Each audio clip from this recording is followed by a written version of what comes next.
The original seat frame is in excellent shape. There's no rust, you can still see. Very, very clean. All the parts are there. This is the original cover. You see the quality of the original cover. Cracked and leaking there. And luckily the foam is actually in pretty decent shape. Definitely can work with that, even on the underside. Let me flip it over here. It's not too bad, so definitely something you can work with. Fortunately, I don't have to do too much to the frame. I don't want to do a lot to the frame. I know a lot of people like to paint them up. I am just going to clean this up with a bit of warm water, and then I'm going to clean it all up and silicone all these joints nicely. It's all right. Oh, this is in great shape.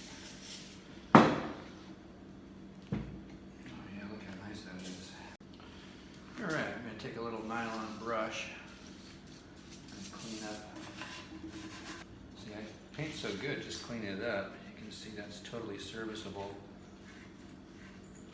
Spray in there and let it last another 50 years. 1965, so. Alright, just want to clean up these little strips a little bit too. The frame cleaned up real nicely. I mean, look at that, just with a little silicone, elbow grease, and I did blow dry it all to get any other dust and debris out of it. And there we are, a real nice original frame ready to recover. Even the rubber's in good shape. The first thing I'm going to do is glue these pieces of the broken foam together just so it has a better shape. I'm just using a little Super 77.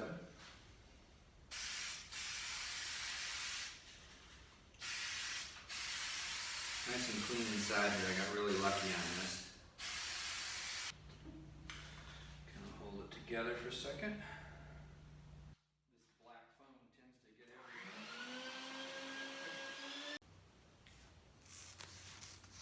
I'll just cut out a little foam here. I'm using a 1/4-inch headliner or door panel foam. I'm going to wrap it around that existing. Now that I got my rough cut, let's cut the corners. You can see that in the light.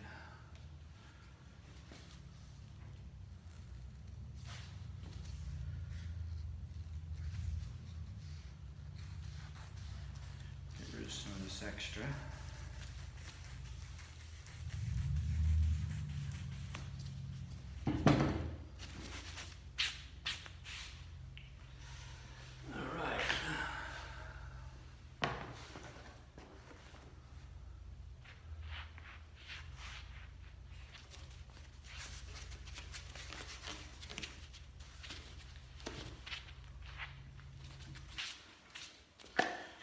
Grab some of the Super 77 and spray it out. The only thing I'm a little concerned about is that once this stuff touches it, it sticks. You can't really adjust it.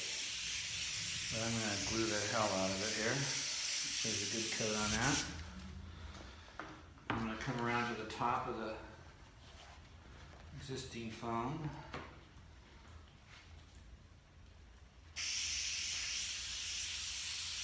I'm not going to worry too much about that divot. I could potentially fill it, but I think it's going to cover it just fine.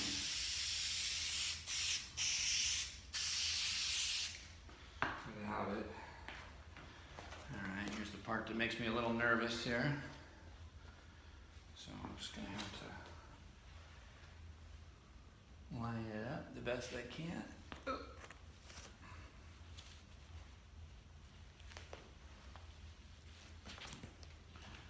Drop it in. A little bit off on the corner, but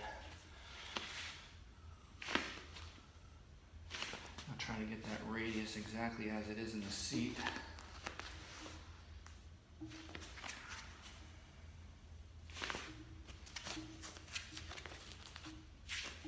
Sweet. All right. Just coming right up around it. Ooh. Better open the door with that glue. Go right to my head. Okay.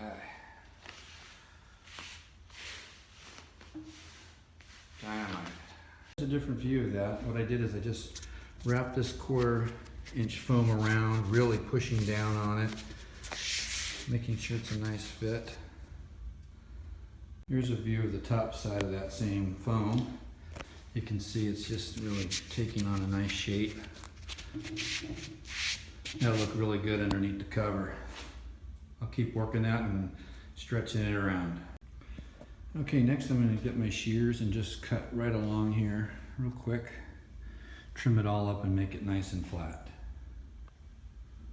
Starting to take shape.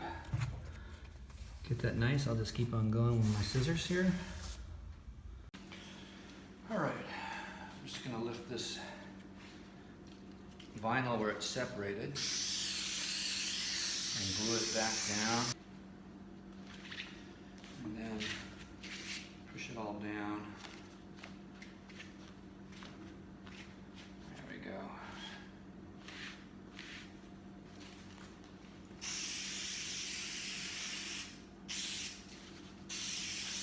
Alright, this is going to be my bottom piece here. Undercarriage of the bike and the seat, and just put this baby right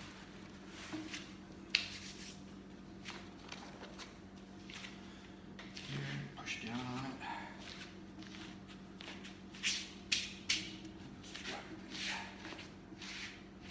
Alright, that feels pretty good. I tend to get the glue all over myself, but I'm just using a chopstick here to try to make a nice line and push it in tight.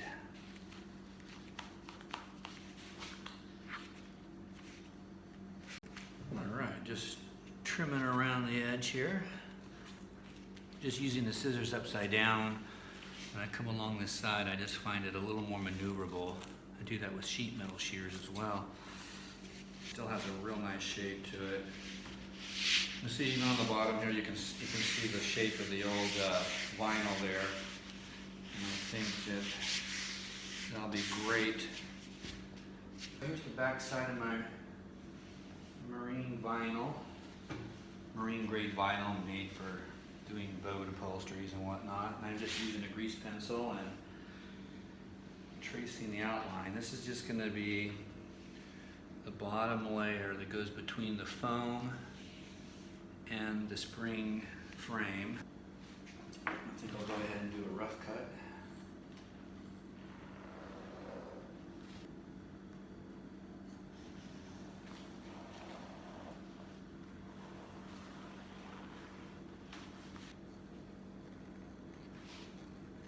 I bought 2 yards of this material just online.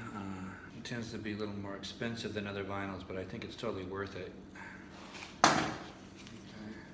All right, to recap, here we go. We've got our foam recovered and ready to go. We have our vinyl that will go underneath the foam and rest right on top of this stock frame. There's the final foam piece. I got the marine vinyl protecting the bottom. You know, I was kind of questioning whether to take the old piece of vinyl out. It was very hard, but if I took it out, I was afraid I was going to damage the original foam. So instead, I just put a layer of 1/4 inch and then another piece of this vinyl over, and that looks great. So it's ready to go together. There's the foam resting on the seat frame. Here are 2 Honda seat covers. I bought 2 of them. This one to the left is about 40 bucks. You can see it's got a slight pattern on the vinyl. It's thinner, and you can see the vinyl is much more stretchy. Can you see that, how much give there is in that? This one, you can see it's much more, it's a thicker vinyl, and it also, the pattern is more similar to the stock one. It's got the silver Honda. This one looks like the logo might be a little smaller. All right, here's the cover side out. I don't know if you can see that. I know my camera work isn't that great, but you can see that this is a lot thinner. It also has a slight alligator pattern to it and a lot more stretch.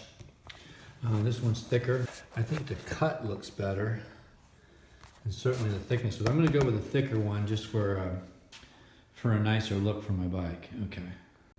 All right, here I am getting the cover on. Sorry that I missed a couple of steps there. I was actually didn't realize the camera was off.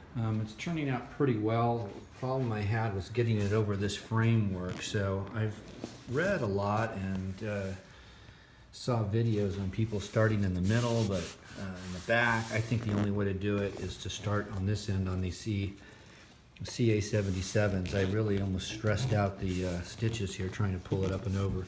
But I've almost got it. I'm going to put a little heat on it to finish it up. All right, so here's what I got so far. It's turning out pretty well. You can see on the bottom, looks really good with that marine vinyl down there. It looks like a brand new seat. The inside, I'm just going down along the inside of this seat cover, pulling it up and tacking every so often, trying to make sure that it's even. Again, I started on the front. It was just impossible. I spent a long time trying to get it from the rear. It didn't work. So here I am, just going around to flip it over in 1 minute. I've got the heater on to help me stretch it. It just makes it a little more soft. All right, I'm just gonna tap some of these spikes in a little bit.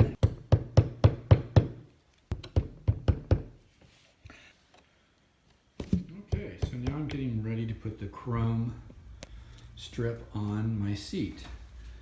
And I wanted to use this original chrome strip that I had. You can see it's in really great shape. And since it came with the bike, I wanted to put it back on the bike. Usually the seat covers come with this kind of chrome strip, which works fine and actually looks fine, but there's something about having the bolt-on chrome strip, especially if it's original. I wanted to keep it with the bike. This seat was in good shape. I even had this guard. Very rare, you don't see this on too many seats unless it's original. And here is a CA95 seat that I salvaged. And you can see that this also has this little extra guard in there. This seat's also original. You can see the bolts. Now, the challenge I had was to find bolts that fit. The original screws, I don't know if you can see them or not, are very small, I think like a 3mm button head that had been clipped off. You know, once they were on there, they had these little brass nuts and it was clipped. So I couldn't reuse them. They tend to be short and they just wouldn't rethread. And so as a solution, I found these at a local home improvement store.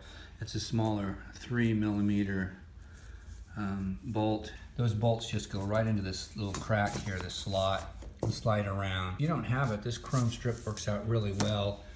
If I could just pan over here, here's a CA95 I recently put this seat cover on, and this is a stick-on chrome strip, and it looks just fine all the way around. But again, if you have it, you might as well use the real thing. All right, I'm really happy. I got myself a little Craftsman micro wrench set, and this seems to be tightening without spinning it.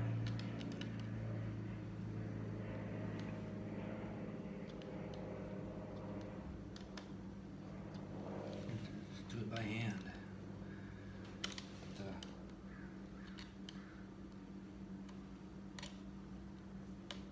I probably can over tighten these, so I'll be careful. All right, here's my metal piece again. That thing was kind of a lot of trouble, but I can understand why a lot of people don't put it in there, but gosh, if you've got this original stuff, you've got to put it back on. You've got to keep the integrity of the bike. It just makes it more valuable, and they put this stuff on here for a reason.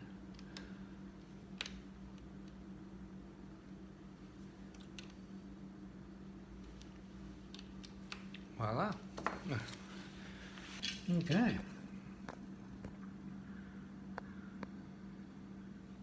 All right, the final step is putting the passenger strap on, and this just came with a kit. I have to just bend it around the strap.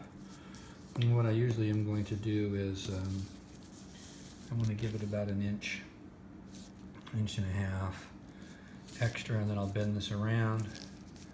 I'm going to put the flat side on the smooth surface that goes over the seat, because as you can see, this will bolt on to this bolt right here. I'll just get a sharp drill bit after I have this in place and just drill through the leather. Once I get one side done, I'm going to tighten it, pull it in place, mark it, and then get the other side down.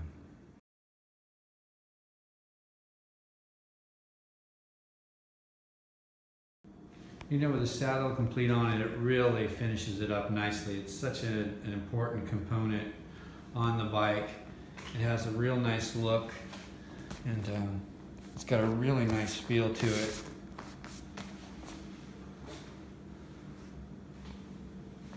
I'm glad I went with the original chrome. So that's it. That's the project. Thanks for watching. I hope you learned something. It was great, and it's great to kind of restore the bike and keep it going. All right, thanks.